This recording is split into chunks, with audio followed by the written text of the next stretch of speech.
Assalamualaikum warahmatullahi wabarakatuh. Salam utuh dan salam ngopi kawan-kawan sekalian. Masih dalam telusur sejarah di Astana Banyu Sumurup ini. Kawan-kawan sekalian, Komplek Banyu Sumurup ini dibangun di era Amangkurat Agung atau Amangkurat pertama. Dan di makam inilah hanya terdiri beberapa makam ini yang hidup di masa Amangkurat Agung. Namun ada beberapa tokoh yang dikuburkan di sini dengan era terpaut beberapa puluh tahun setelah Amangkurat Agung. Salah satunya adalah ini kawan-kawan sekalian, yaitu makam putih itu kawan-kawan sekalian. Assalamualaikum. Tepat di bawah ini masuk anggota keluarga Pangeran Pekik.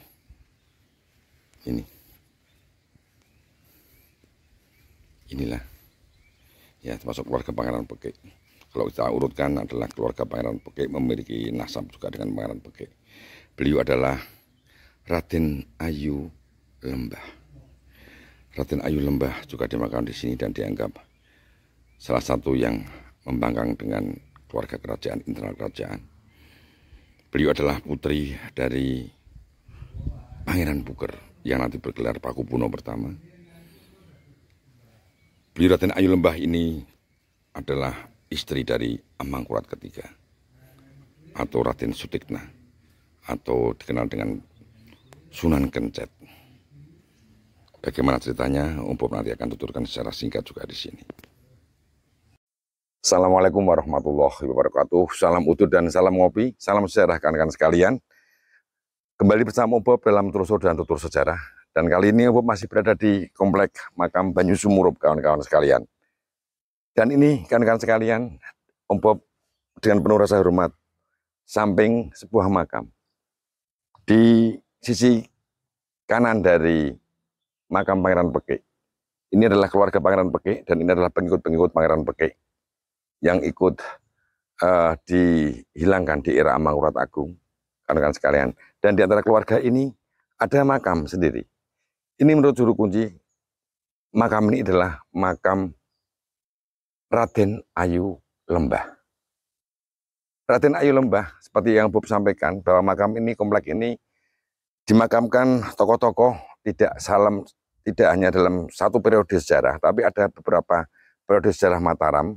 Dan tokoh-tokoh yang dianggap membangkang, membuat kesalahan kepada kerajaan Mataram, dimakamkan di Banyu Sumurup ini. Salah satunya adalah Raden Ayu Lembah. Beliau tidak hidup semasa dengan Pangeran Pekik, tidak hidup di masa Amangkurat Agung. Beliau adalah salah satu cucu dari Amangkurat Agung. Cucu dari Amangkurat Agung. Buyut atau cucu, nanti kita urutkan kawan-kawan sekalian. Raden Ayu Lembah dimakamkan di sini dianggap memiliki kesalahan kepada Raja Mataram. Raja Mataram saat itu dipegang oleh Sinuwun Amangkurat ketiga. Amangkurat ketiga berarti cucu dari Amangkurat pertama atau Amangkurat Agung. Beliau, Raden Ayu Lembah ini juga cucu dari Amangkurat Agung. Berarti sepupu daripada Raja Mataram. Obat menyebutnya Kartosuro saja, karena eranya sudah bukan di Mataram, tapi di Kasunanan Kartosuro. Amangkurat ketiga ini Raja kedua Kartosuro. Beliau adalah permaisuri Amangkurat ketiga atau Amangkurat Kencet. Kenapa beliau dimakamkan di sini? Apa salah beliau? Obat akan cerita sedikit kawan-kawan sekalian. Mungkin kawan-kawan sekalian juga sudah ada yang mendengar tentang cerita beliau Raden Ayu Lembah. Kawan-kawan kalian, Om tidak akan mengulas secara detail tentang intrik antara di Kasunanan Kartosuro. Om pernah bahas. Singkat saja kawan-kawan sekalian ya. Amangkurat Agung memiliki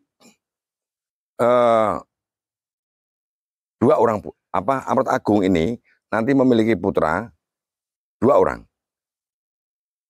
Salah dua dari putra-putra beliau, yaitu Raden Mas Rahmat, nanti putra mahkota, dan Raden Mas Derajat. Ketika Amangkurat nanti lengser, Amangkurat Agung itu lengser, itu di Tegal Arum, dua putra-putra ini nanti Raden Mas Rahmat menjadi Amangkurat kedua, kemudian Raden Mas Derajat ini nanti bergelar Pangeran Puger. Pangeran Puger ini nanti singkatnya berrekonsiliasi dengan Raden Rahmat atau Amangkurat kedua membangun Kartosuro. Setelah Amangkurat kedua atau Amangkurat Ampral Sedo, Raden Rahmat Sedo ini, putra mahkotanya diberikan kepada putranya, yaitu Raden Sutikna. Nanti bergelar Amangkurat ketiga. Raden Sutikna ini berarti ponaan daripada Pangeran Puger. Untuk menyatukan dua saudara yang dulu pernah berseberangan antara Raden Rahmat dengan Raden Mas Derajat atau Puger, keduanya berbesanan. Putra Amangkurat kedua yaitu Raden Mas Sutikna kawin dengan putri Pangeran Puger yaitu Raden Ayu Lembah. Ini beliau. Kawan-kawan sekalian, Raden Mas Sutikna di dalam berbagai literatur disebutkan beliau adalah raja yang memiliki kepribadian kurang baik. Beliau sangat kecemburuan, kakinya tuh bermasalah dengan tumitnya, sehingga jalannya agak pincang. Beliau disebut dengan Sunan Kencet. Beliau sangat kecemburuan. Kalau melihat yang orang lebih tampan, itu beliau cemburu. Lah ini perilaku tabiat dari Amangkurat Agung ini, Amangkurat kedua, tiga ini dirasakan oleh Raden Ayu Lembah. Raden Ayu Lembah intinya kurang mendapat kasih yang perhatian. Beliau nanti juga, adik beliau, Raden Ayu Himpun, nanti juga menjadi permaisuri daripada Amangkurat ketiga. Dan dua-duanya diceraikan. Nanti Amangkurat ketiga nanti mengambil istri dari gadis desa. Gadis dari Onje Banyumas. Nah ketika beliau masih menjadi istri dari Amangkurat ketiga, untuk sebagai kompensasi kekurang kasih sayang dari suaminya, beliau mengadakan hubungan asmara terlarang dengan salah satu abdi dalam yang sangat tampan dan sangat gagah. Abdi dalam ini putra dari seorang patih, namanya Patih Sindurejo, dan pemuda ini bernama Raden Sukro. Hubungan gelap di Keraton Kartosuro ini suatu saat ketahuan sendiri oleh Amangkurat ketiga. Murkalah Amangkurat ketiga, Raden Sukra saat itu dibunuh, disiksa di depan Amangkurat ketiga oleh para abdi dalamnya.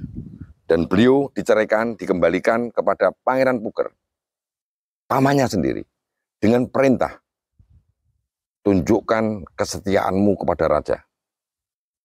Hukumlah putrimu yang menyeleweng. Ini sebagai indikator kesetiaan. Kalau tidak mau membunuh berarti tidak setia, dianggap pemberontak.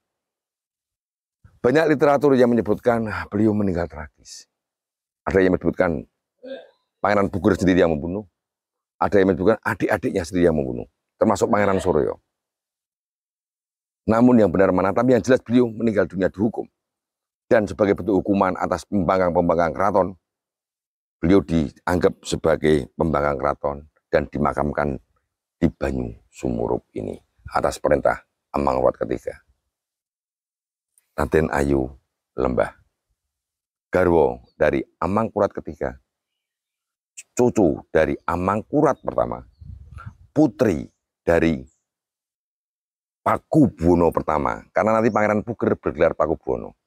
Dan inilah kematian Raden Ayu Lembah ini, termasuk puncak daripada pemberontakan Pangeran Puger atau Raden Derajat, nanti didukung oleh Adipati Surabaya dan Semarang, termasuk Madura, mendeklarasikan diri menjadi Raja Kartosuro dengan gelar Pakubuwono.